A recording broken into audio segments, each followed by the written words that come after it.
This story begins the day after I moved into my new house. I had just moved from my apartment, which was in a bad neighborhood, with lots of bad things happening there. But that's a whole other story. So, I had just moved into my new house, a small 2-bedroom house. The kitchen was right in front of the master bedroom, and the secondary bedroom was right off the living room. I had my mother and 2 siblings living with me. They took the very large master, while I took the secondary bedroom. Anyway, this encounter took place pretty late in the night, right around 11 p.m. Everybody had gone to sleep, so I was pretty excited that I got the house all to myself. I decided that I would do the dishes to help out my mother, then play some games on my Xbox for the rest of the night. I walked into the kitchen with my dog and started doing up the dishes. About halfway through them, I started feeling really uneasy. I started thinking that it was just an unexpected anxiety attack, which I get pretty often, so I didn't really think much of it. I paused, decided that maybe a glass of water would help. While I was sipping my water, I started to hear my dog growling from the living room. I say my dog, but he really is my mother's dog. He is a very, very good guard dog, as in will destroy an intruder in a heartbeat type of guard dog. So I hear him growling, a very low growl, a quiet growl. Me being the stupid 17-year-old who I am, I decided I was going to go see what he was doing. I put down my glass, walked into the living room, where both my puppy and mother's dog were standing by the front door, their nose in the crack of it. I tiptoed up my way to the door, listening very carefully. All I heard was a faint scratching noise. I assumed it was just a raccoon, or one of the stray cats that frequented our house, because we would always leave food for them. I took a peek out the front window, which is located right beside the door. Well, I didn't see anything. Just the dark yard and porch illuminated softly by the glow of the streetlight in the very front of the house. I told the dogs to chill out before they woke up the entire family. After they settled down a bit, I went back to finish up the dishes and think about what games I was going to play. As I was washing a plate, I got that uneasy feeling again. The feeling in the pit of your stomach that just feels like something is very wrong. I tried brushing it off, but it was coming on so strong. All of a sudden, I got the feeling as though somebody was behind me, staring at me, silently watching me. My uneasy feeling turned into scared, then stress.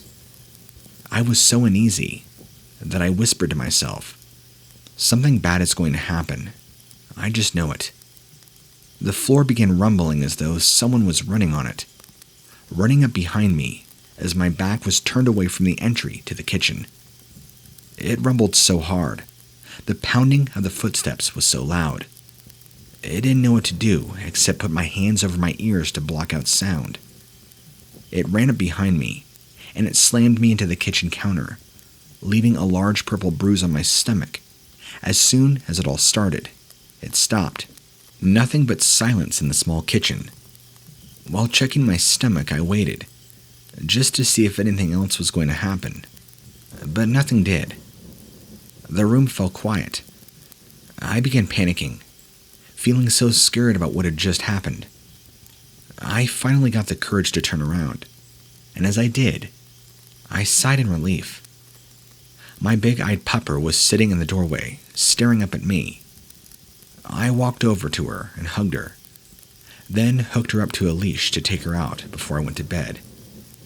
At this point, it was about 12 p.m., and I was so scared and exhausted from that experience, I just decided it was the sleep my body was desperately craving but had not received, causing me to think something happened when it really did not.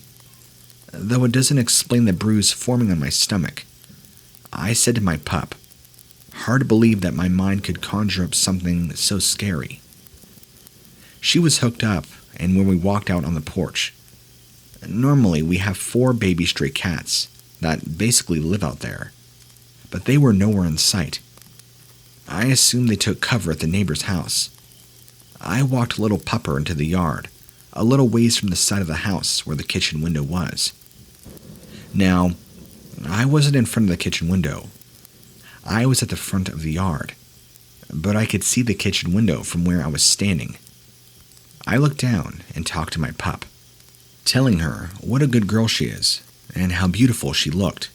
You know, what all puppy mamas do. She looked up at me and wagged her tail in delight.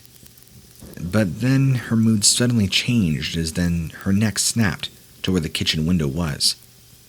When I say snapped, I mean she turned her head so fast, I for real thought she was going to break her neck.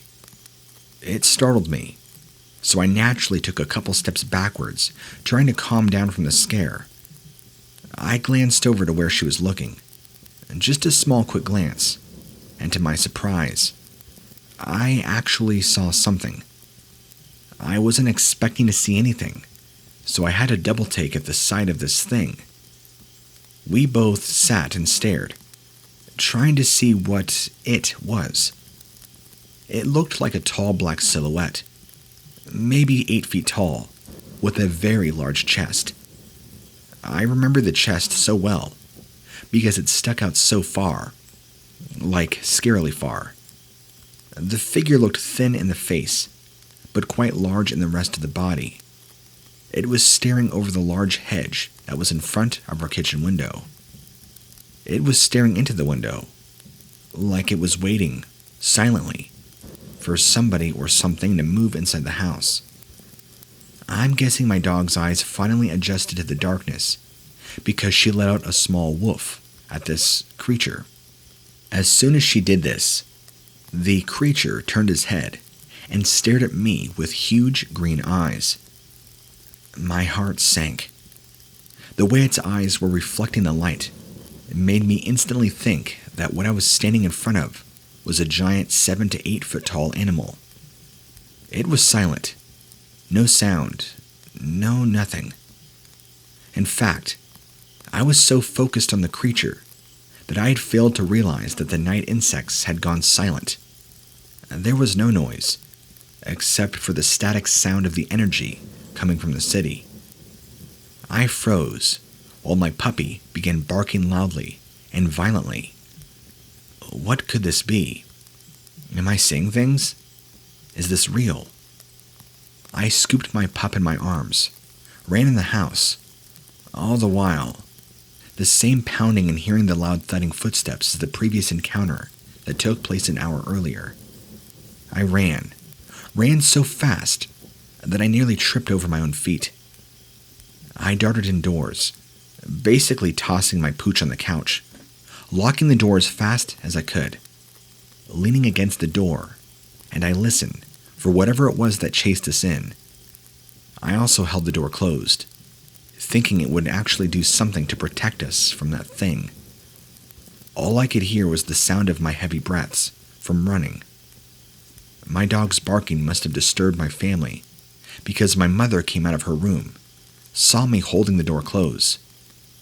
She saw that I was distressed, wrapped her arms around me, telling me everything was okay, and asking what happened. I couldn't get the story out. For some reason, my mind told me not to tell her, because I knew that she would not believe me. So, I made up a story about how one of the neighbors startled me, and assured her that I was okay. To this day, she still does not know the story. None of my family does, and I still don't know what that creature was. But I do know one thing. It's going to haunt my mind for a very long time.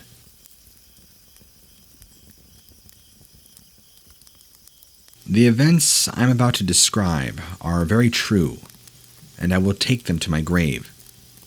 These events occurred around 2013 or 2014, midsummer, in a small town in rural New Hampshire. Both stories also happened with one of my friend's friend, being present at the time, and he witnessed the same things that I did. The first event that took place was on a warm summer night. My friend and I live in the same town, only about 2 miles from each other. At the time, I had my license and he did not, so I would drive out to his house, hang out, play video games, or I would pick him up and drive back to my place to hang out. Right down the hill from us and my place is this old textile mill that has been closed for a while. There have always been rumors going around about how people died working in the mill years ago.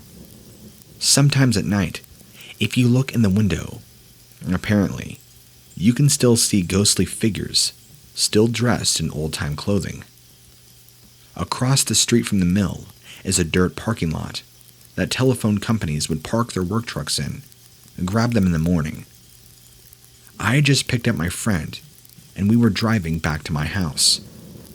As we were driving by the dirt parking lot, we noticed something. The telephone company trucks were big, and you could see underneath them on the other side of one of the trucks. I saw a pair of legs and feet, like someone was just standing there motionless. The legs were very pale, standing out in the darkness. There were no shoes, just bare feet. It kind of looked like they were the legs of a child around 8 years old.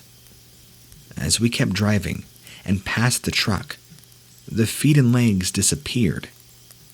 We were going fast that there was no way, if it was an actual person, they could have ran off before we passed them. I asked my friend if he saw that, thinking I was crazy. And he said, "You mean the white legs and feet?" he asked. To this day, I still hope it was our imagination, playing tricks on us. And sometimes I wonder if a child may have died working in the mill many years ago, back when child labor was legal. That story is just to establish that me and this same friend can confirm with each other that we're not crazy, and we did see something otherworldly. This last event happened to me and my same friend as the ghost legs. It was late at night, and I was driving him home after coming home from the movies. Let me remind you that I live in a very rural, woodsy town. We were on this stretch of road, close to his place with woods on either side, not driving very fast. The speed limit for that road is 20 miles an hour. Just remembering this next part as I write this chills me to the absolute bone. As we're driving along, this thing flies over the road, just above the tree line. It flew next to a streetlight, which lit the creature up pretty good. At first, I just thought it was some type of bird, but as more of it appeared by the light of the streetlight, I realized this thing was way too big to be a bird of any type. The thing we saw had the body roughly the shape and size of a large wolf, but with short fur. It had bat-like wings, big enough to support its weight and size. The creature had front and back legs, unlike a bird, and also had a tail. Luckily, I didn't see it long enough to get a good description of its head, and I'm glad. I was already completely paralyzed with fear. Later on, my friend claimed that it had red eyes. The whole time this was happening, my friend and I did not say a single word. The rest of the way to his house, we said nothing. When we finally pulled his driveway, I shut off the car, and we both began freaking out. I was hoping I was going crazy, and to this day, I would think I was, but somebody saw the exact creature I did. We went on inside and told his brother he thought we were crazy, and after that long while, we told nobody because who would believe us? To this day, I don't know what kind of creature we saw that night. Just thinking about going in the woods in that town now really scares me. If anyone has any idea what we might have seen, or any strange creature stories around the New England area, I would love to hear them. Thank you.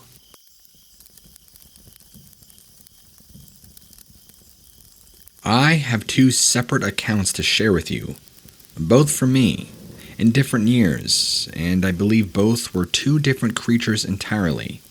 The first one, I've heard from friends that it might be a Bigfoot, but judging by the accounts that I've read and things that I've heard, the description of what I saw doesn't quite add up. Let me go ahead and tell you. Back in 2017, in the summertime, I was down in Central Oregon, closer to Crater Lake, but not too far away from it. It was around dusk, sometime in the later evening. The sun was setting. I can't give you an exact time of day. Traffic seemed to be pretty light this evening, so there wasn't a lot of other cars around. I saw something on the side of the road merge into the traffic lane and turn back the other way, like it stepped out into the road and then realized for whatever reason it wasn't a good idea, and then quickly retreated back into the tree line. On this highway, which forgive me because I can't remember, but I'm sure you could look it up, there is thick patches of forest on both sides that runs for quite a while. In fact, I think it might be a part of a national forest, but again, I can't quite remember. But my headlights illuminated this thing in full, since it was maybe only 100 feet away from me, maybe 50, and as soon as my headlights hit it, it didn't seem to make any hasty attempt to retreat. It kind of stood there like it was taking its time, and then almost as if it decided that it should go back into the woods once it came. Unfortunately, for me, I had to see every detail. It was very ape-like, at least in the body, covered in long, thick, brownish hair. It wasn't black, like what you hear a lot of Bigfoot encounters are. It was a very, very stark brown. Think of like a dark oak tree, or a bark, kind of like that. Very thick, matted hair. The hands resembled that of dark, leathery skin, but I could see that it had all 5 fingers, or 4 fingers and an opposable. I didn't really observe the feet, because they were lower than my field of vision, but I could tell that it easily walked on 2 legs, and was jointed just like a person, bending at the knees. No specific limb or bone looked disproportionate. Some report in Bigfoot encounters that some people say that the arms are long, or maybe the forearms are disproportionately longer than the rest of the body. This didn't seem to be the case. It appeared to be the exact portions and height of an adult male. I would say it was no taller than 6.5 feet, maybe 7 at most, and although it seemed to be lean and built, it wasn't overly built like a Bigfoot would be. You know, overly broad shoulders, no neck, a very cone-shaped head. This didn't have it. It was like a gorilla, but with the body stature of a human. The face, though, is what really confuses me. As my light shone on it, it stood there for a second, and then slowly turned to look at my oncoming vehicle. I didn't have to fully stop, but I did have to slow down. Its eyes were a dull red or black. It didn't illuminate like when a deer jumps out in the road, and the eyes light up. It just seemed to not reflect light. It had a very weird, ugly face, kind of like a dog or a coyote, or something with a snout. You know what? Actually, as I type this out, I don't know if you're too young or old for this, but if you've ever heard of the character Alf, A-L-F, if you Google him and look him up, its face kind of reminded me of that. Kind of dog-like, very ugly, but with a snout. Obviously, it didn't look exactly like Alf, but that's the closest I can think of, where it kind of had that snout, dog-like face. It was very weird looking. I didn't see any teeth sticking out, and it never once opened its jaws or mouth, and it remained mono-expressive the entire time, not even moving any muscles in its eyes. Oh, another thing. People report Bigfoot as having a very strong brow ridge. I did not notice any of those things upon glancing at this creature's face, just having large, round, black or dark red eyes. Not blood red, like you'd expect in a horror movie, maybe just a cross between black and a dull red, kind of like what you'd see with an albino animal. After it gazed at my oncoming vehicle for maybe a couple of moments being 1 to 2 seconds, it quickly retreated back into the woods from whence it came. I was pretty shocked to say the least, and I even told some friends of mine. I didn't even care if I would get made fun of, because it was just so bizarre, and I didn't understand what I saw. I had to get answers some way or another. Surprisingly, I did not get made fun of, but when I made the ALF comparison, I kind of got snickers and laughs. I mean, I guess I can't blame them. It does sound pretty silly. But it did not look like ALF. I want to restate that. ALF was kind of a hairy, chubby-looking thing. This thing was very lean. I bet if you took its fur off it, it would have a ripped, lean body like it worked out. And you could just see from its build alone, there was no extra ounce of fat on it. It looked built for speed and strength, like it had lived out there, but was covered in thick, matted fur, kind of like a bear, except just much darker. So, you seem to be the expert on all things monsters and unknown cryptids, so I'm curious, did I see some sort of variant of a Bigfoot or even a Dogman? Or was this a new cryptid or creature altogether, living in the Oregon wilderness? Let me know. Thanks.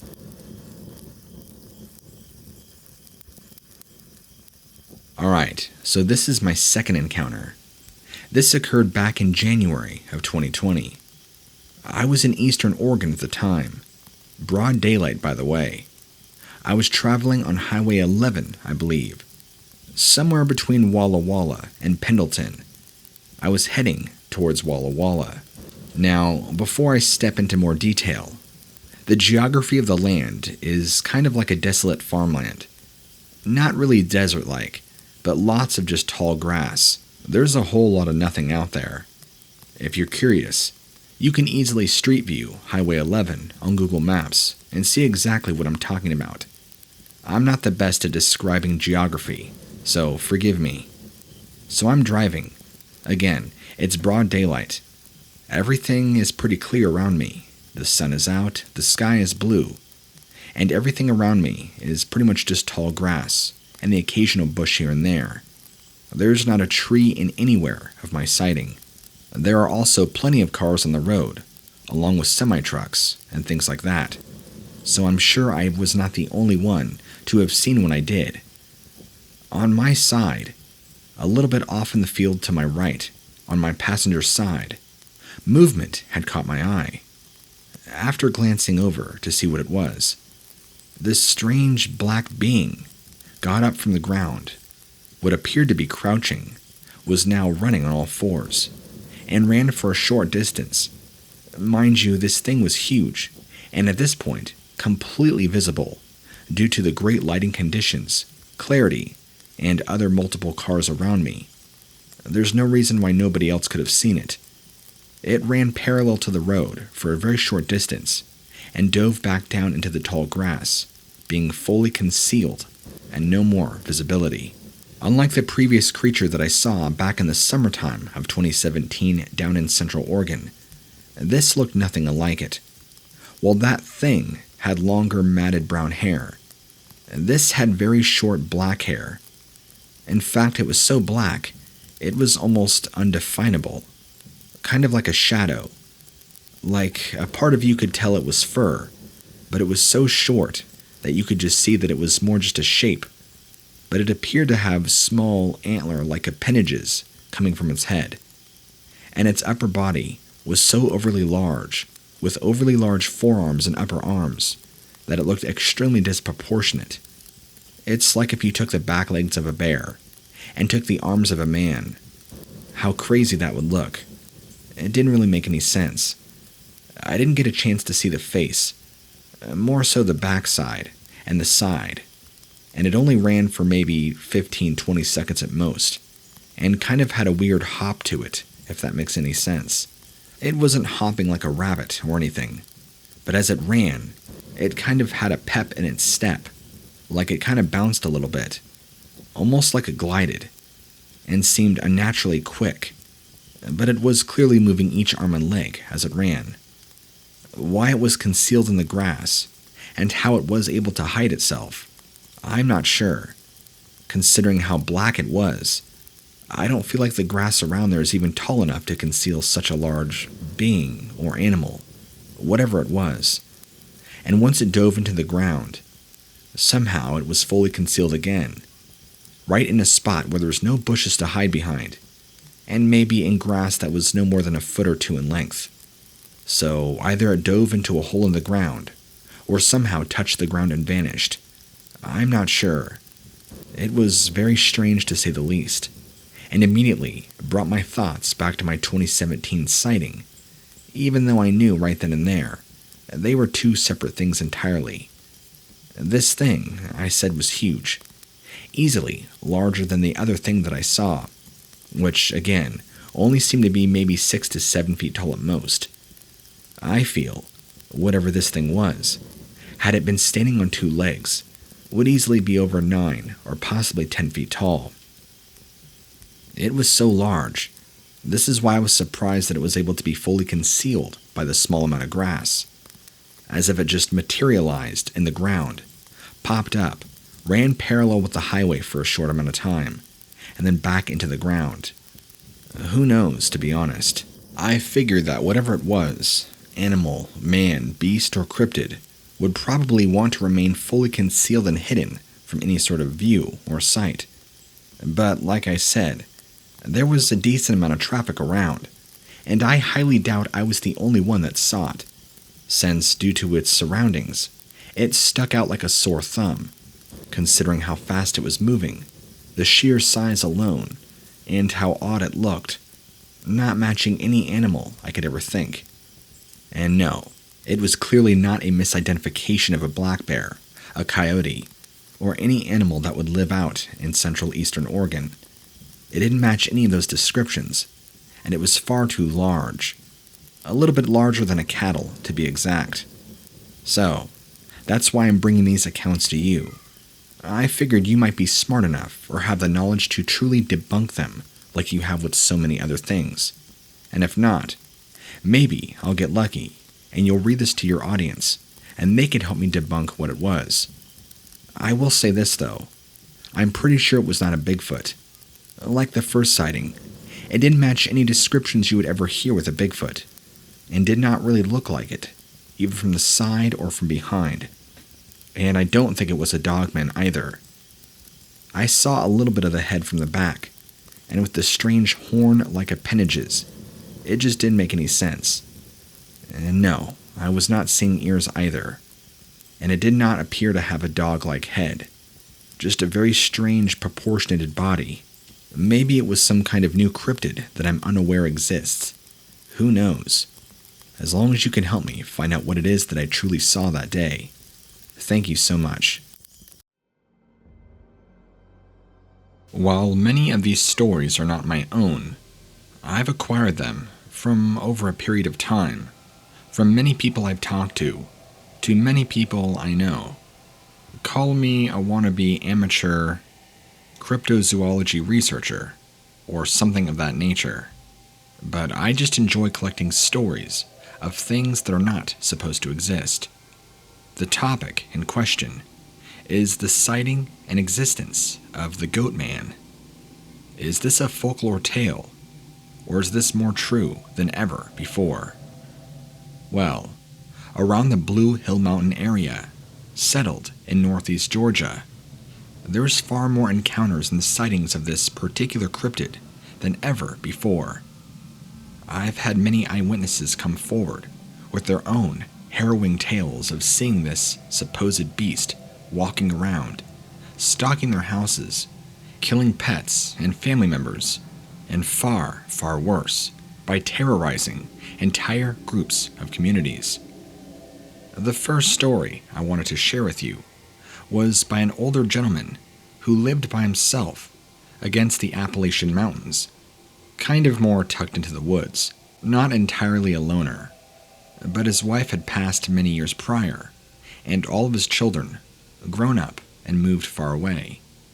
He didn't have much, but he was by himself. This man was not a man of ghosts, supernatural, God, or angels, but he could not deny the existence of what he calls the Goatman, because he had seen it with his own 2 eyes on multiple occasions. He described it as exactly what it sounds like: a creature looking to be half human, half goat, a perfect hybrid of the two, but not in the way that Greek mythology depicts them, with a flute in the mouth and being very gentle, docile beings. These things, from what he told me, were very violent and attempted to take his life on several different occasions. He told me, and his words were, that he believes this thing targeted him because he was an easy target, being elderly, all alone, as if it made him more fragile and weak and easier to overcome. But they never did. He kept an old rifle, passed down from his old grandfather, that he had claimed to me saved his life on more than just one occasion. These things, for whatever he also told me, have a fear of fire. He would light torches around his house, as well as looked into handcrafting some sort of handmade flamethrower-like device, not like the ones you see in movies, but some way to project flame directly out forward without being too dangerous. However, he never did achieve such a thing. Along with the fear of fire, they also appear to only be nocturnal, and that they've only ever tried to break into his house during dusk or nighttime. He's never seen them during the day, only when the light is low enough, but describes them with the words demonic, horrific, and vicious. And this same old man, and for the sake of his identity, I'll keep his name anonymous, but we'll call him Henry, just so you can understand who I'm referring to, claims that he had been living in the house he is for well over 30 years, but has only recently started to see them in the past 10, which he believes is a cycle. They only come around every so few years, for a short amount of time. And that's what he believes. Judging from other encounters and eyewitness stories, I don't exactly myself personally believe that. It could just be that they travel through specific areas, through specific years and seasons, but I don't know. I'm trying to gather as much information on Goatman as I possibly can. It's a rather new cryptid for me, so I'm still learning as I go. But, like the Skinwalkers of the Navajo region, and other cryptids that appear to be specific to different regions of the United States and the world, I've only ever heard of Goatman in the South, ranging from Texas all the way to the East Coast. So, myself, I'm wondering if this is some sort of demonic summoning ritual, or perhaps there is something more at play here than any of those things. Anything I can comprehend personally, because by the different accounts that I've read and been told, they all lead me to different directions as far as this creature's origins. Henry's encounters with these Goatmen seem to come and go, and last I spoke with him, which was just a few months back, he hadn't had any encounters with these things for at least a couple years, which is good for him. Another lady, whom we'll call Annabelle, had a family with a husband, 3 kids, and a dog, living very close to Texarkana, which is the border to Texas and Arkansas. She said that she saw one in the process of strangulating her Rottweiler until her husband shot it right in the head, but didn't even seem to hurt it. But the shot was successful in driving the creature away, whether that be in fear of getting shot again or what, I'm not sure. But you think any rifle should be enough to kill anything, especially when a bullet is aimed at the skull of any living creature. This is not the case, which is partially the reason why I'm leaning somewhere on the side of this being a supernatural entity, because there are things that just defy reality. Annabelle and her family had never seen the likes of this creature before, not until this one offshoot time where it revealed itself, not caring that it can be seen by the entire neighborhood, nearly killing her dog, but only shortly before her husband noticed and took immediate action. Since this happened, back in the summer of 2012, they have not seen it return, but after speaking with Annabelle's husband on the phone, he has told me that he still hears screams sometimes, far off in the backwoods. They're not always there, and sometimes they're more faint than other times. But he says he believes the screams are from this creature, whatever it is, since he knows just about every sound of every animal they live around, and it matches no known description of any creature he's ever run into. Another very interesting account, which I personally attribute much credibility to, this particular individual. They used to serve as an officer, and I hold their word as very truthful. They have nothing to gain out of making this up, and after speaking to said individual, they wished to remain completely anonymous, so we'll call them Daniel. Daniel told me that when he was an officer working up in the state of Maine for about 4 years, he was driving in a very rural area in Maine when this thing could be seen standing up in a field next to the road. He told me he got a full look at it, from head to toe, or what could be seen in the tall grass, and said at first he assumed it might be a person with a Halloween costume and a prop, but the more he looked at it and studied it, he realized it was far too realistic looking. And the most disturbing part is that it was indeed holding a weapon, looking somewhat like an old-style axe. He was so shocked and intrigued by this sighting, he actually slowed down his police car and took a second to really take it all in. The creature, because the direction it was facing, didn't seem to take notice to his car, but he got more than enough of a viewing than he ever could have wanted to. He told me that prior to that sighting, he had never even heard of or been made aware of the folklore legend of the Goatman, and when he saw it, he was not only terrified, but puzzled at what he could be looking at. Now, Daniel knows all too well that these creatures do exist, and not just the southern states, but all along the East Coast as well. Another bizarre yet fascinating story comes from another man in his 30s that I spoke to recently. His name is Paul. Last name I won't reveal. But in the past year or two, he was hiking in eastern Pennsylvania when he encountered a strange smell and feeling. He said, if you've ever been in a thunderstorm, there's a smell to it. You could feel the denseness and the humidity in the air. You can just feel a storm coming. That's what he told me that he perceived all around him, just from the moisture, the humidity, and the smell. Only problem was, the day he was out hiking around, it was clear skies, bright and sunny, and in March. Then, he went on to say that for a brief amount of time, the air surrounding him, from feet to head, became filled with static electricity, and he felt the hair on his body and head stand up. He told me it was one of the strangest sensations he's ever had. It only lasted for maybe 45 seconds, he recalled. But afterwards, he had the sighting that would change his life and forever make him rethink entering the woods. He told me this, and I quote, I was about 3.5 miles away from my vehicle when all of these things began to happen around me. I listened to my gut, because at this point, it was screaming I should turn back. Something was wrong. I wasn't sure what, but I know enough to always trust your gut. I began making my way back, having to climb down over this small ridge, when out of the corner of my eye, I saw it. The Goatman.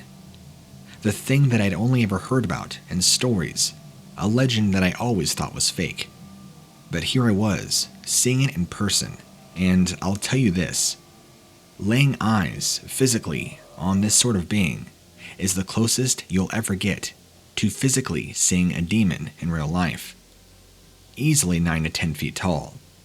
This thing was towering, and to me, resembled more of a minotaur than it did a goatman, but still had that very ugly demonic look to it.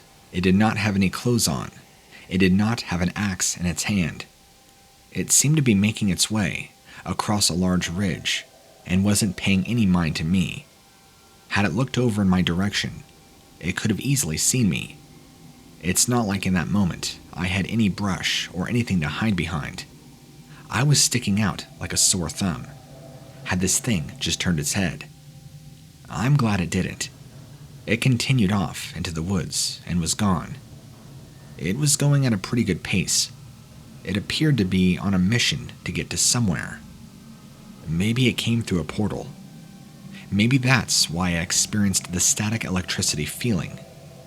Maybe that's why I smelt the thunderstorm on a clear, bright, sunny day. After having follow-up phone calls with Paul, he informed me that he has since gone back to that same section of woods that he supposedly saw the Goatman. He hasn't seen it since, and it's not going to keep him from doing what he loves most, being out in nature. But he is very much more aware now of his surroundings, and aware of the existence of legends, or things that he thought were legend. One of the things we talked about when we were on the phone, and I'll never forget this, is when he told me, you know, if Goatman exist, what other supposed legend that we were told growing up doesn't exist, now exists? This opens the door for all realms of possibilities, including Bigfoot to Chupacabra, and even ghosts. The last eyewitness story that I'd like to share with you in this email comes from a young 19-year-old gentleman named Clay, who was out on an evening hike just this last year in 2019, when he saw, on a small segment of beach in South Carolina, what he described to me as a half-man, half-goat figure dragging, now here's the disturbing part, dragging a human body behind it.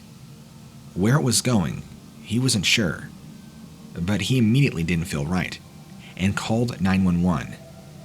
Police were able to go down there and inspect, but they never found anything.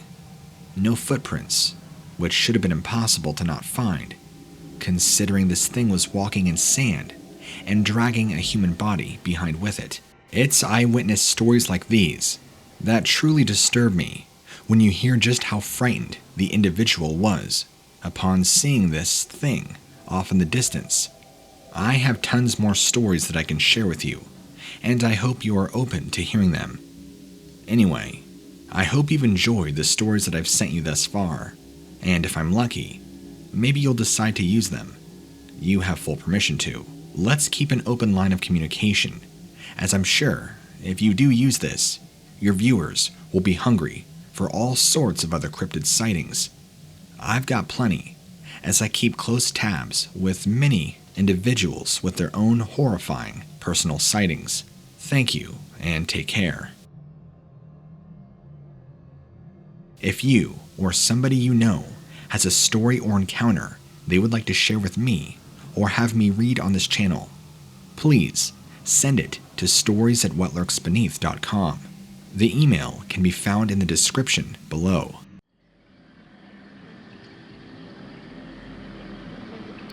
Story 1. The Florida Lizard Man.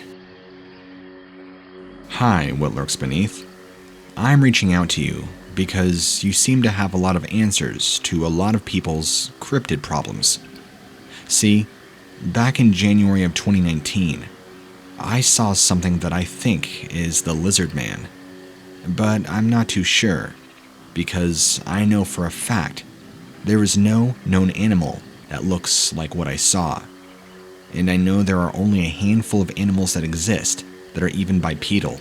Back in January of 2019, I was driving northbound on the 301, just north outside of Jacksonville, Florida, when, from the right side of the road, came this giant lizard-looking thing. It was upright and taller than my car.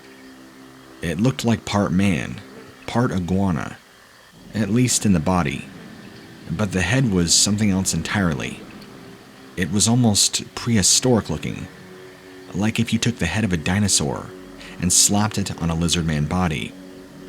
The body, if you look at just about any fanfiction art of what a lizardman is supposed to look like, well, there's only a few definitions, and this thing pretty much fit the stereotypical definition. Covered in scales, rippling muscles, 2 arms, a broad chest, legs just like a person, and a large tail, with a head that was very dinosaur-like. It actually kind of reminded me of the head of the Tyrannosaurus Rex from the Jurassic Park films. I can tell you that I did see the eye, and the eye was almost identical. That small pinpoint yellow eye. But it was so quick that I didn't catch the best glimpse in the world. It was broad daylight, about 1:30, maybe 1:45 p.m. in the afternoon, and this thing came from the right side of the road, quickly jumped over both lanes into the 10-foot grass median, then cleared the other oncoming lanes in another jump. This thing happened, or cleared the road, in roughly about 3 to 4 seconds from it appearing on the right side, all the way to the swamps to the left. I was shocked and could not believe what I had seen. Unfortunately, I was by myself, so there was nobody I could call or say, "Did you see that?" I even questioned afterwards if I was going crazy, or if I really did see that. There was not much traffic on this area of the road at the time, so I'm pretty much the only one that saw it. Now, my question is to you. Are you able to read this to your viewers, so maybe they could help me find out exactly what I saw? I've only ever heard of Bigfoot, and I had no idea nothing else like this even existed until I saw it with my own eyes. I know for a fact it was not a human in a costume, because number 1, it looked way too realistic, even the quick glimpse that I saw of it, and 2, no human, not even a world-winning athlete, can move and jump that fast.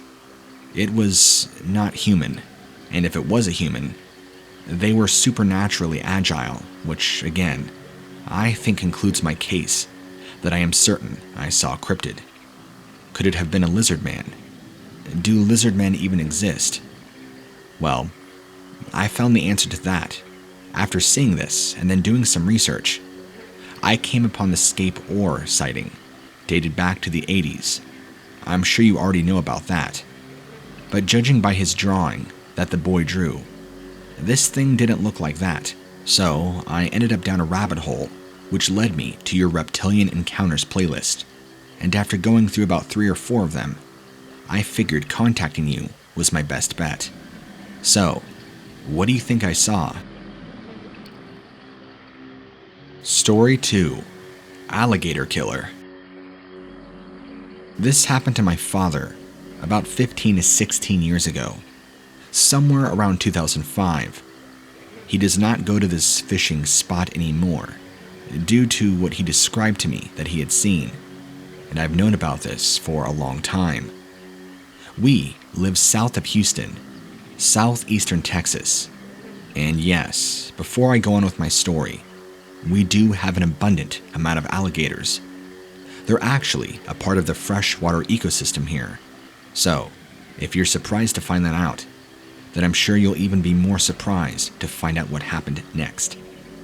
There's a little spot that my father, he thinks was a private spot or private property, but he snuck on there and fished for years without ever being bugged. He thinks it was either federally owned or that it was somebody's property that only hunted on it. I agree that he shouldn't have been fishing on that spot for the time that he did, because, well, he could have gotten in a lot of trouble had he got caught. So maybe it's a good thing this happened to keep him out. He was fishing at this spot, and he'd seen alligators many times. They're not really an issue for him. But he saw something more horrific than an alligator. He said, when he was fishing, he saw this, what he thought was an alligator, rise up out of the water on 2 legs, which appeared to be more horrific and larger than any alligator he had seen. This thing had picked up a nearby alligator out of the water, and before his very own eyes, ripped it in half from head to tail. Not vertically speaking, but horizontally, to where if it ripped it in half, its guts and belly would be ripped open, and innards would spew everywhere. That's exactly what happened, and this massive hippopotamus lizard thing was eating off the guts. That's kind of what my dad called it. Half lizard, or half alligator, and half hippopotamus. He mentioned the hippopotamus because he said its face kind of reminded him of that. Very ugly, very flat, with a very large snout. But not like that of an alligator or a lizard, to where it's narrow and slender. Very wide, with massive husks and very sharp teeth. It was also very large and tall, brown and whitish in color, but covered in dark, slimy scales, and appeared to have massive arms and hands like a human, which he mainly just calls it a hippopotamus alligator thing, which I know isn't that descriptive, but he doesn't know what else to call it. Anyway, he sees this thing rise up out of the water, grab the alligator, rip it in half, and start eating on its innards. That was enough for him. He got out of there ASAP, and now it's been nearly 15 years since he saw that thing. He doesn't know what it is. He knows there's wildlife that he's never seen before, but he's pretty sure that he's never heard of that, nor has anybody else. I remember, back when that happened, he came home and told me about it, and we still talk about it now and to this day. We've even spent time looking it up, and nothing we can find points to a creature or any animal that matches or fits that exact description. Story 3. Avoid Mud Lake. Back in September of 2019, when I was visiting Mud Lake in Louisiana, which, by the way, is an amazing hotspot for redfish, I was attacked by something I can only describe as a dinosaur on 2 legs. Had I not gotten away in time, I believe it would have killed me. I'm out on my small boat, and I already have my line casted into the water. I hear noise from brush, off in the distance. I turn up to see this freakish-looking thing coming out of the brush and staring right at me. I nearly dropped my rod in the water right there. This thing looked like a dinosaur, except it looked part human, like what you'd imagine from Jurassic Park if they took humans and dinosaurs and spliced them together, DNA. Then, this thing crouched down, just like a person, and dove into the water. Then, it started swimming rapidly towards my boat. In a panic, I ended up dropping my entire rod into the water and got my boat going, and I got out of there quickly. But as I was going, this thing was keeping up with my boat and following me at crazy speeds. I got to a certain point to where I think I lost it because I could not see it anymore. I am sorry my encounter isn't very long, but the experience shook me very deeply. I have never seen anything like that in all my 34 years of fishing, and I've never seen or heard anything like that from friends and colleagues alike who have spent so much time out here fishing and enjoying the wildlife around the Louisiana area. One important note that I do want to leave you with is I had a buddy about 6 years ago who claimed he had seen a werewolf or some sort of dog canine humanoid. That was back in the north area of Louisiana. This was years ago, and I always used to make fun of him for it, thinking he had just simply misidentified a black bear or was just making stuff up. But now that I know the possibilities are more real than they ever have been, maybe I'm not so sure. Story 4. Attempted break-in. Just back in October, I had a terrifying break-in experience, or a near break-in experience. I live alone. I'm a little older, so my kids are moved out of the house, and my wife passed years ago. I don't own any guns, but after this, well, I'm definitely rethinking about that. Something tried to break into my tiny trailer. What it was, I didn't get a great look at it, but I did see something. I know this is going to sound crazy, But hear me out. This thing looked like a velociraptor, or something of that nature. Some sort of large lizard or reptile, but it was standing upright and standing taller than my trailer, which my trailer is around 10 feet tall. Another reason I was so incredibly frightened. This thing was massive, very broad, easily 4 or 5 feet across, which sounds unrealistic. But if you saw this thing, or caught a glimpse, you would just see how disproportionate and how weird this thing looked. It was a very dark green, if not black color, and tried to wiggle the door handle, walked all around the house, and even rammed up against the back side of the trailer several times. It did this for roughly 2 hours, between the hours of 11:35 p.m. and around 2 in the morning. I thought to call the police, but I figured they wouldn't be much help. I just tried to ride it out, which I know, in hindsight, was probably a really poor decision. If this thing would have broken in, which of that size, I'm surprised it didn't, I wouldn't be here right now. I've never heard of such a thing being so intelligent that it knew what a door handle was and tried to violently wiggle it as if to open it. But the size of this thing, it could have broken down my door had it really wanted to, but it didn't. It could have shattered a window and broken in and got me, but it didn't. It's like it wanted to terrify me, just let me know it was there. Or maybe like a cat who had trapped a mouse and waited, deciding not to kill it, but yet just to instill fear, to let it know that it's there and can get you anytime. This was back around mid-October, and I have not seen or dealt with it since.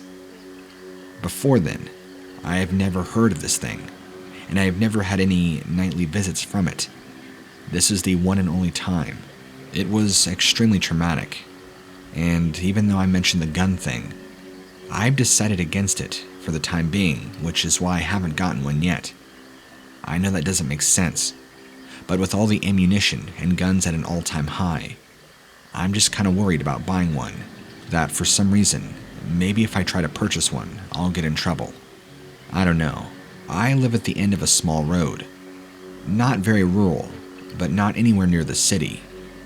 I have a couple neighbors around me, mostly elderly, which they don't really get out much or even talk much. I think the man in the house near me is in a wheelchair and doesn't have a caretaker. There's a lady by the front end of the street. She's also, I believe, in her 70s or 80s and doesn't go out much or say much.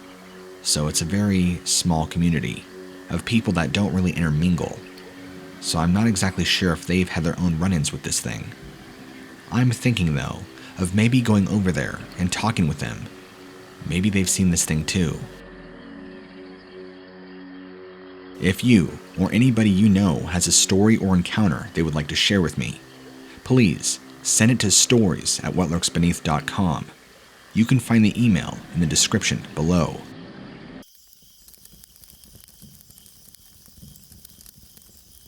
I would like to tell you about the single most terrifying thing that I have ever experienced as a rookie cop.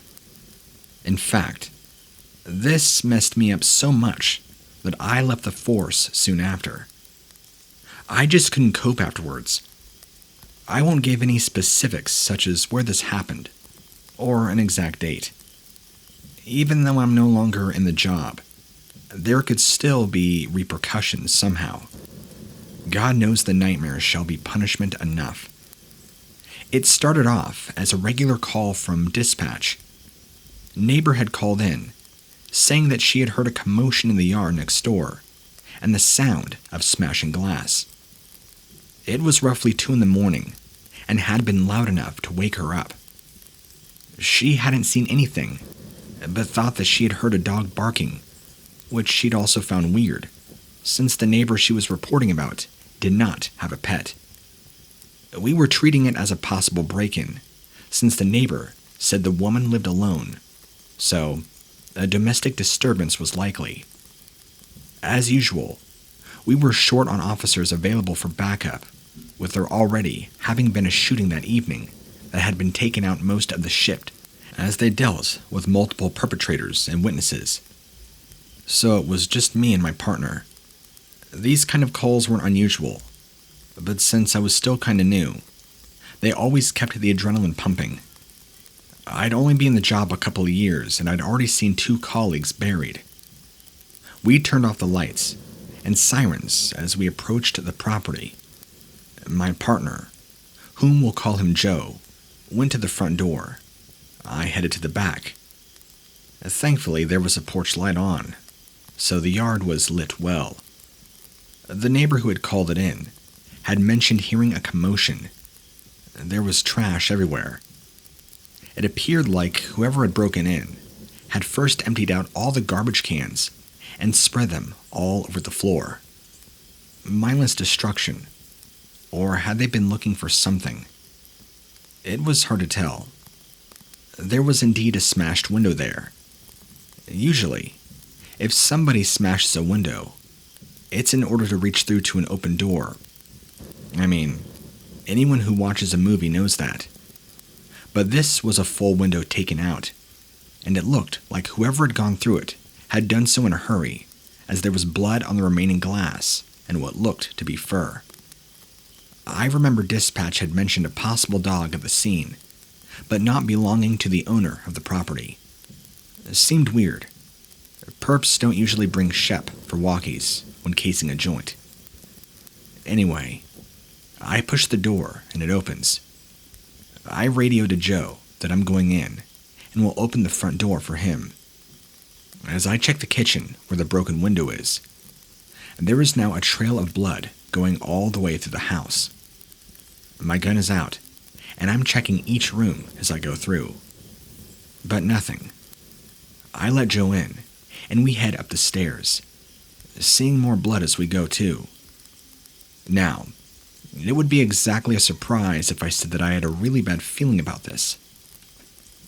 Not that any call that involves trails of blood ends well, but there was an extra feeling that something was very, very wrong. I will admit, I was scared. The closer we got to the bedroom, the more intense this feeling grew, and I would even go so far as to saying that I could sense evil in that house. Now, maybe that in hindsight, me looking back and adding memories of feelings, I can't say for sure, but I can tell you that what we found when we opened the bedroom door was the absolute epitome of evil. But just before we opened the door, we stood quietly outside it and listened, just for a second or two, to see if we could glean any extra information about where the perp might be in the room. We could hear what sounded like 2 people in there. 2 distinct sets of noises. One, we assumed was the female of the property, and it sounded like the poor woman was whimpering. But she was still able to make a noise and therefore be alive, which was a good sign. The second noise was more unusual, as it sounded like a heavy pant and a low growl. Now, we knew there had been a report of a dog being heard, but why couldn't we hear the second person? We busted through the door, guns out and ready, but I don't think we could have ever actually been ready for what we saw.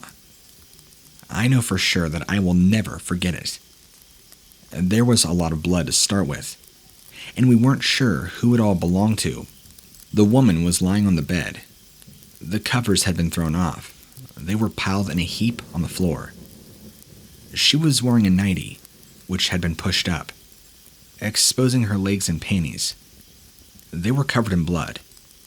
There was a large wound on one of her legs, near to her ankle, and it looked, God help her, like a bite mark. The sight of the blood wasn't the most shocking thing about her.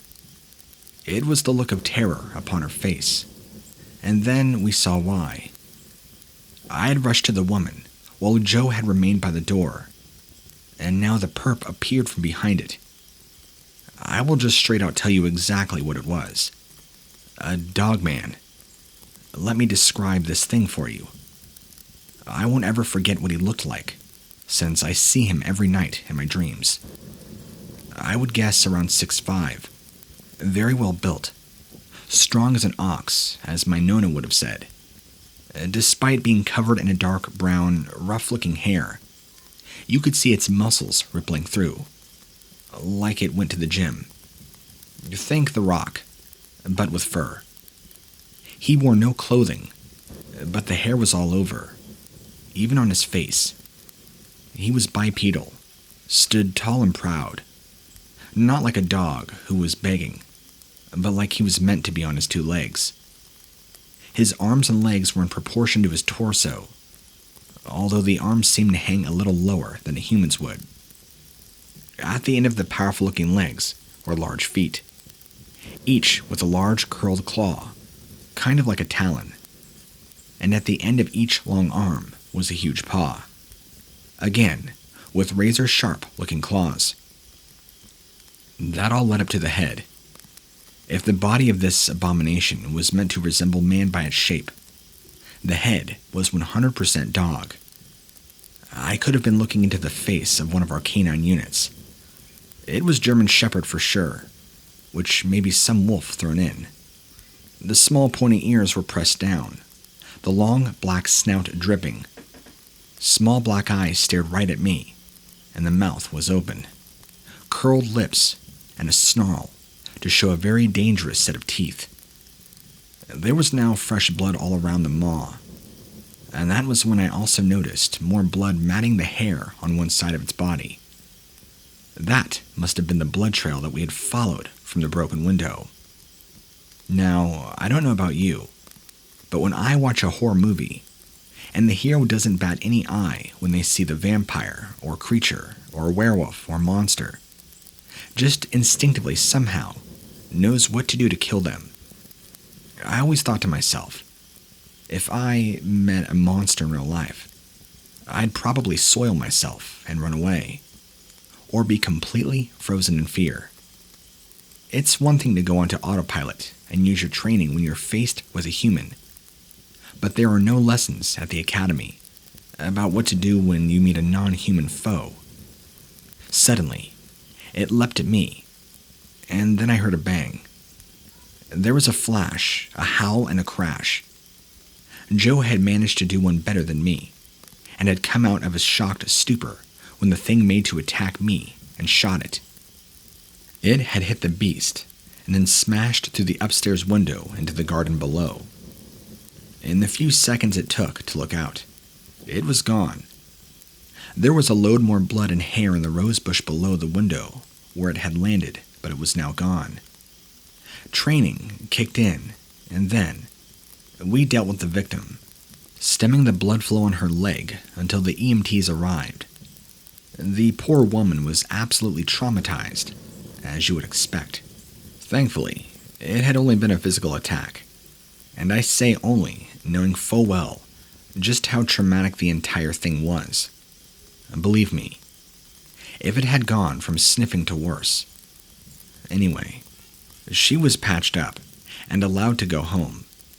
By then, I had already had the talk with the brass, told to change the statements, and told the party line was to be a human, messed up on PCP, had broken in looking for cash. There was no such Dogman.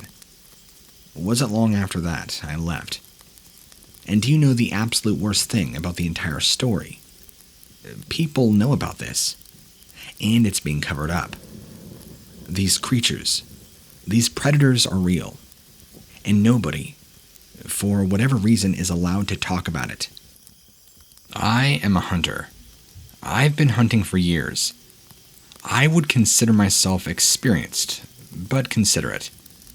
I keep to the seasons, abide by the rules and laws, and always safety first.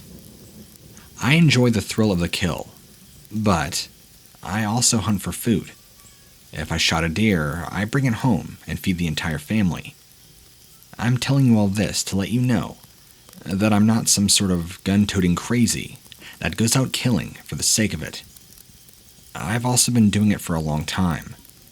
I'm well into my 50s now, and began going out with my father when I was just a young teen. Again, this is just to let you know that I have seen many things, as you can imagine, out in the woods.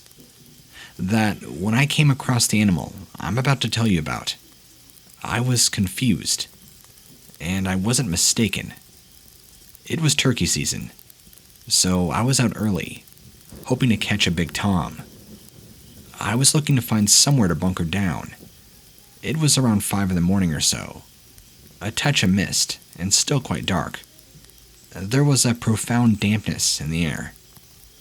Since I'd been in the woods many times, I knew the exact place I wanted to make a sort of base. I headed over to the spot that I had used many times, as it had awesome coverage, with the trees, and a sort of dip in the ground, which seemed to almost be ready to be lie and waiting in. But, as I headed over, I was certain that I was in the right spot. Something felt off. Call it a gut feeling. Some sort of hunter's intuition, if you will. I can read a situation which has come in mighty handy many times before, and kept me out of a couple of tight scrapes. And that's what I felt now. That something wasn't right.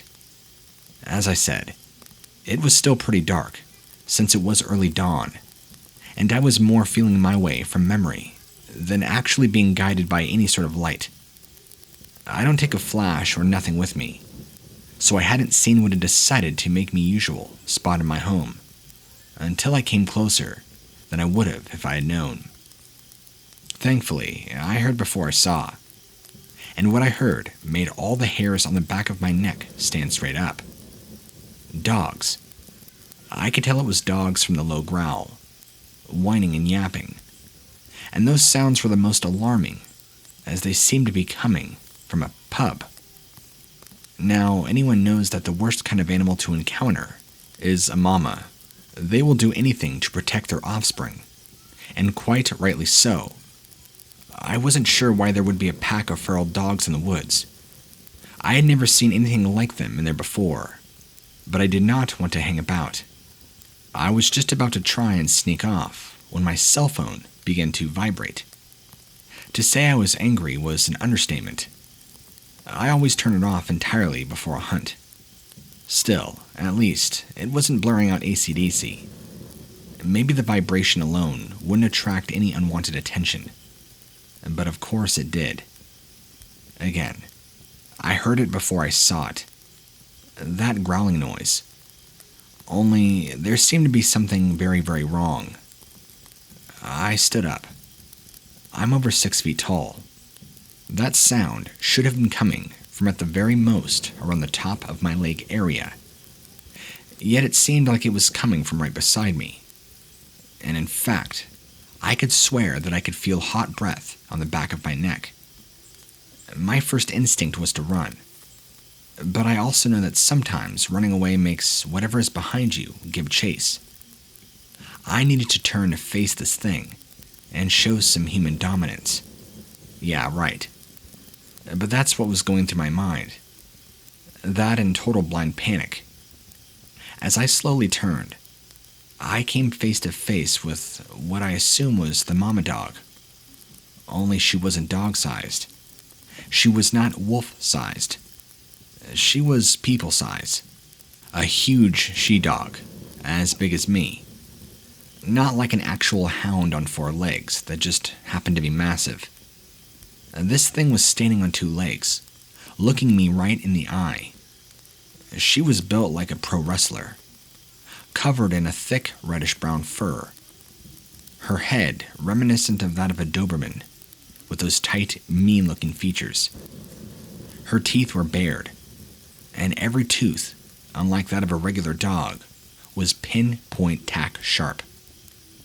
Before I could even turn away, I wanted to run. I was scared out of my mind.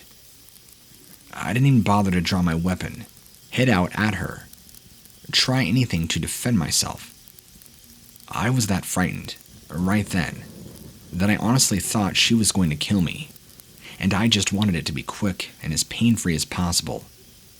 Yes, my life flashed before my eyes right there and then. Then, there was another sound. A tiny yip, a yelping noise. It was the pup, and it seemed to be gravitating towards its mother. The tiny pup who, when I got a quick look, was actually the size of a small boy. Saved my life, as Mama seemed to think whatever the pup needed was more important than me, right at that moment. She quickly made her way back over to the nest. I ran. I was no longer worried about whether she would give chase. I just hedged my bets, and she was more protective than aggressive, and wanted me away from her offspring, rather than to eat me. Thank the Lord that bet paid off, and I'm alive to tell you this story. I haven't been back to that spot. I don't necessarily have faith that it was a death wish, but I also have never told anybody about it. I try to be a sensible hunter. I have plenty of friends who would kill anything and everything they come across. They just like the killing part, and like to prove that they as men are on top of the food chain, the main predator on this planet. They'd be dumb to go out shooting lions and tigers, so if they knew about those creatures. I know that mama dog person was aggressive. I was sure, 100% sure that I had it. But she was being protective. You don't mess with moms. Those other hunters, though, they'd kill her and the baby. Wouldn't think nothing of it. Just carry the bodies out and parade them around to share all over the internet. I might have been more scared than I hope I'll ever be again, but I'm not cruel. The other thing is, if that was a baby and a mama, there must have been a dad. And if Mrs. Dogman was that big, what in the name is Mr. Daddy Dogman like?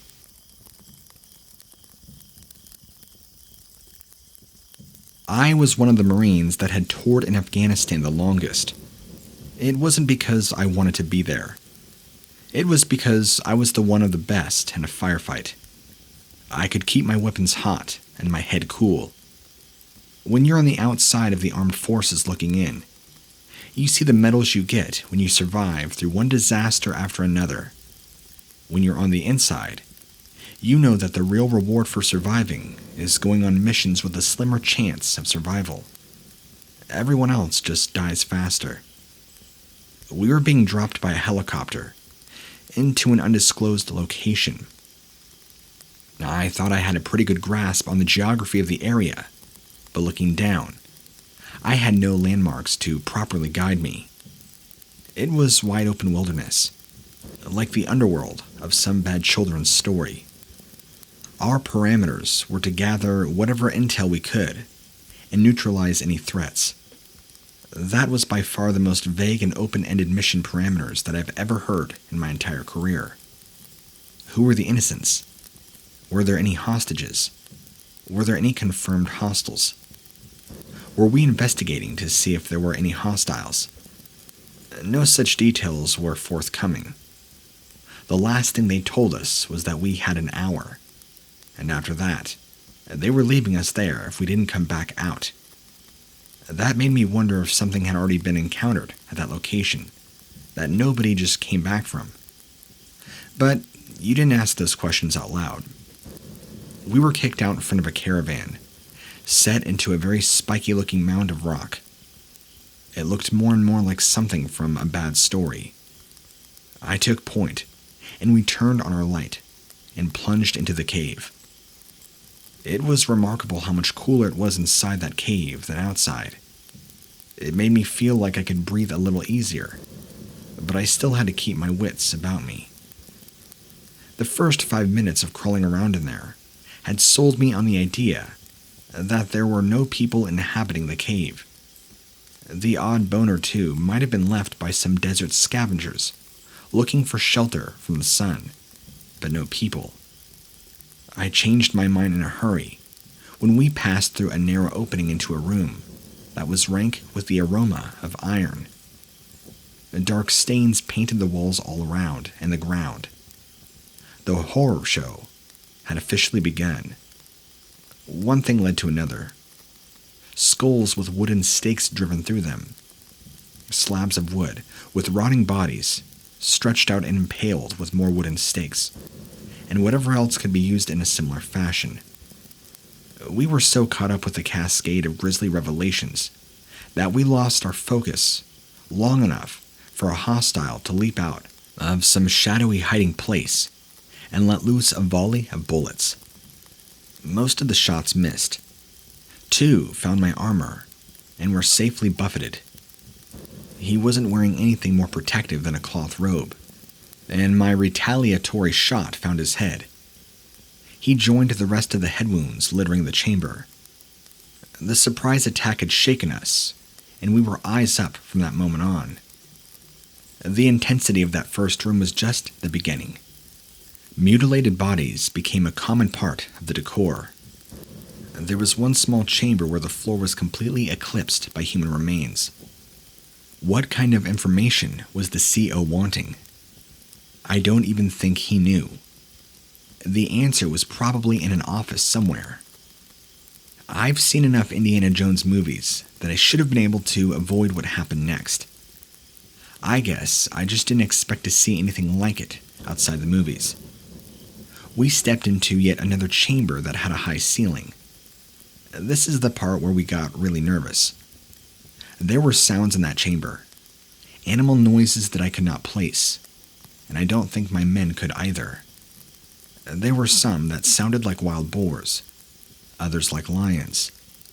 There was a lot that just did not match up with anything, and that's when I stepped forward and hit a tripwire. A heavy wooden gate slid down, sealing us in. It must have been on some kind of pulley system, because another gate opened as soon as that one came down. We trained our lights on the black opening. All the animal noises seemed to be coming from there. We were not prepared for the speed with which anything would burst out of the doorway. We were half a second too slow on the trigger.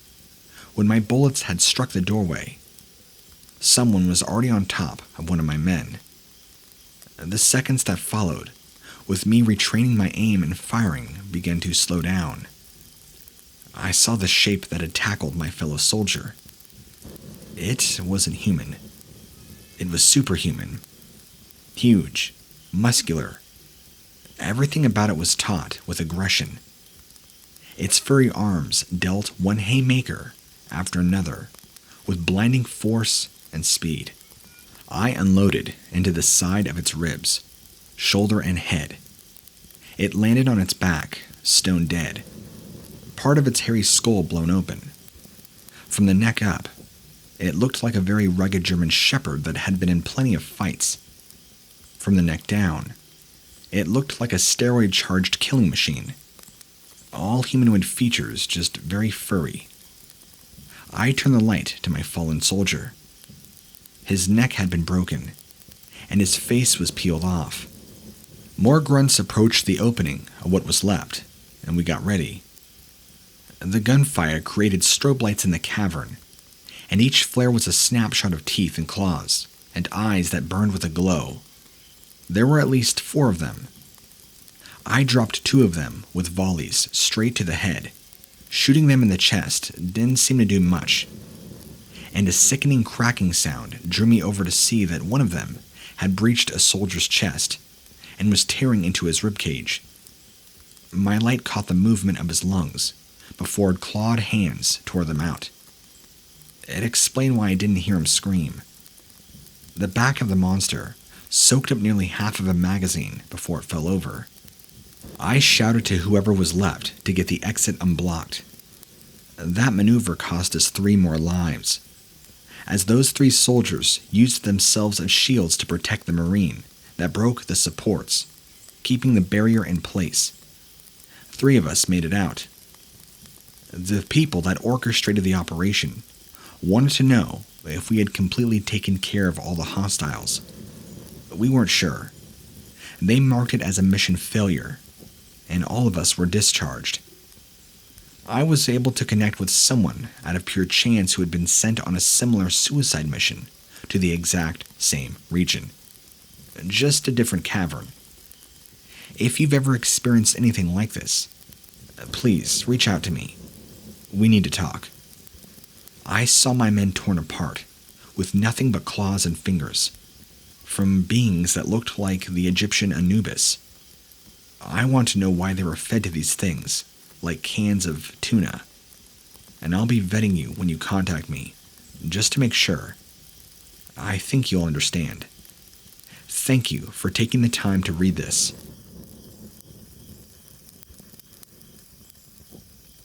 I will be arrested for sure if I tell you who I am and where this took place. So I'm just going to tell you that I'm part of a cleanup crew hired to take care of the aftermath of one of the recent protests that turned violent on government property. No, I'm not referring to the Capitol building. That's not the first place that violence came to visit the suits and ties of American politics. It just hasn't been publicized as widely. The number of offices were trashed really good before police can turn the tide with their batons and tear gas. You don't realize just how much paper there is in government buildings until you have to clean it up. Desks were overturned. Filing cabinets were kicked over. Drawers were piled up and dumped out, looking like a war zone. This wasn't like past projects, cleaning up government property. For whatever reason, they wanted all papers and all other forms of storage of information destroyed. If we did a thorough job, we got triple the pay. If we leaked anything we found, there was a chance we could face a lifetime of imprisonment. So, we approached the job with compliant attitudes. It did confuse me as to why you'd keep such sensitive info in a place where the public was more or less free to come and go. But it also made sense to hide some things in plain sight, where people will never look for them. True to our assignment, every last paper, flash drive, disk, current and obsolete form of digital storage, and binder had been rounded up and shipped off to be incinerated. I was part of the final walkthrough that would make sure that nothing had been overlooked. We split up and did a once-over all the floors. Fallen behind a shelf on a sub-level was a single VHS tape. It was the only VHS tape that I had seen in the building. That was the only moment that I questioned if it would be worth risk of going to prison for the rest of my life. I kept it. I managed to smuggle it out of the building, and nobody caught me. My expectations for the tape were low. It would surely just be some personal project of some inventory, manifest-related material.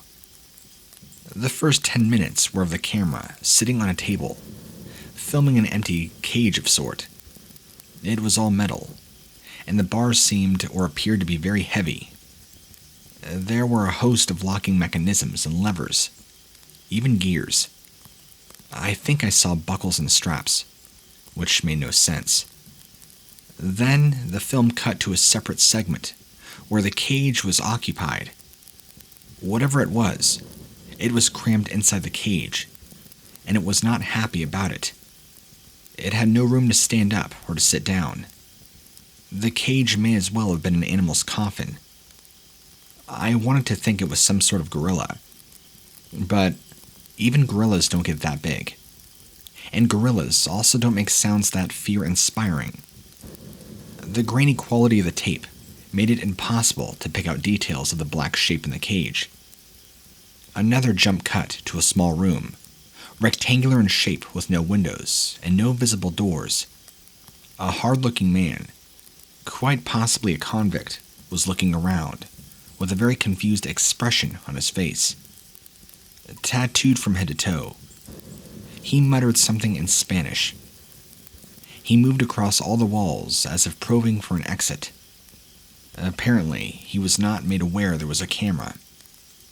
A handwritten title screen appeared that said Training 03A. The camera cut back to the convict, but there was a lot of action taking place. He was up against the wall shouting, rambling. A black shape came up to him and towered over him. It was muscular and furry, like someone in a Halloween costume. The thing made a motion, as if slapping the man across the cheek. His cheek was sliced to ribbons, and the interior of his mouth was exposed. His tongue squirmed as he shrieked in pain, and painted the floor with blood. The more the shape tore the man apart, the more it dawned on me that it wasn't somebody in a costume. This hulking creature was slowly tearing the man apart, flesh to bone, and it seemed to relish the experience. For the short time the man had lips, I think I heard him saying a prayer. Then, his face was no more. The animal studied his flesh as if studying it. It didn't like the sounds the man made, so it forced its paw down on the unprotected throat. You could see it being shredded. The video cut to another human prisoner, this time a woman. She was also butchered in a similar fashion. The being or creature was facing the camera, more in that one, and it looked everything like you'd expect a werewolf to look like. I so wanted it to be a costume, but that fakeness you expect from a mask wasn't there.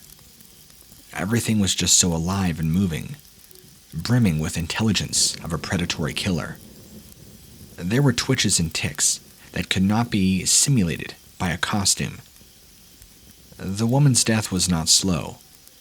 There was much more on the tape, but I could not watch. I mentally reviewed every square inch of the government building, and couldn't recall anything that hinted at the presence of such thing. There may have been a sublevel, possibly. And that left me where I was before that I decided to ever submit this story. What do you do when you know something like this has happened? I can't show the tape for obvious reasons, and I don't dare identify myself. Who would put together such awful things? If that was indeed the work of the US government, what were they trying to accomplish?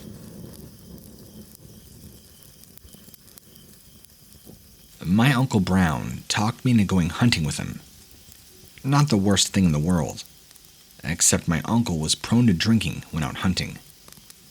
His chances of hitting a clear target were reduced exponentially, and his odds of hitting something he shouldn't went up by just as much. He told me that he wouldn't drink on that particular outing, but he cracked a beer as soon as we got out into the woods, and said that he meant he wouldn't start drinking right away. So I hoped that the stink of beer would keep us from seeing any deer, so the world would be safe from my uncle's shooting. No such luck. There came a doe that was worthy of a magazine shoot. My uncle took a shot, and it was too sloppy. I don't even know where the shot went, but it did not hit the deer. He swore up a storm, with slurred words, and got himself yet another beer. I would have left him there, but the ride out there was his, and I shouldn't let him drive home in that condition. For whatever reason, my uncle took an interest in a fat squirrel that was leaping from tree to tree. It was the most embarrassing expenditure of ammunition I had ever seen. The squirrel practically barked in protest, but I think my uncle interpreted it as laughter, so he was that much more determined to shoot a hole in that thing. He shot holes in lots of things, just not in the squirrel. This led to him having another fit, and swearing and throwing down his rifle. He was about to stomp on it, but he lost his balance, and he fell over to the side. We went for a short stroll, and stopped at the top of a hill. My uncle indicated some animal of interest at the bottom of the hill. He summarized that it was a bear. I couldn't tell. It was big enough to be a bear, but there was a lot of underbrush and plants blocking my full view. He took yet another careless shot. Any other time he would have missed, but a yelp told me that the shot had landed true. I don't know that I'd ever seen an animal move so quickly. Whatever that was, it went flying up the side of the hill at my uncle, and I took the hint that it would be a great idea if I didn't just stand there and take it all in. Something like a wolf that walks on two legs did a dolphin dive up into the air, coming down on my uncle. I landed the luckiest shot of my life with my own rifle. Blew one of its eyes, and it collapsed on top of the flailing trunk. He had a huge chunk bitten out of his shoulder, and it called for a trip to the ER. He wouldn't shut up, about making sure nobody else bothered the corpse of the dog monster. But I was more worried about making sure he wasn't going to bleed out. Plus, I didn't fancy hunting with him a second longer than necessary. We got him all patched up, and he was itching to get back out to where we'd been to collect the carcass and whatever equipment we had left behind. I reluctantly agreed to go along with him for one trip back, as long as we weren't going to hunt. It took a few days before they'd let him go. The food we had left behind, including my uncle's beer, was ransacked. Probably the work of actual bears. The body of the wolf monster was gone. As luck would have it, either picked apart or carried away by another hunter. So to this day, the man tells the story about how he was nearly slain by the man-dog from hell, and how his quick reflexes were the only reason he's alive to this very day. He tells about how he had to calm me down while he was about to bleed out, so that I could drive him to the ER. I've stopped correcting him. It's his word against mine, and I'm the more sober of the two of us, so I figure anybody with any sense will understand that he's full of it.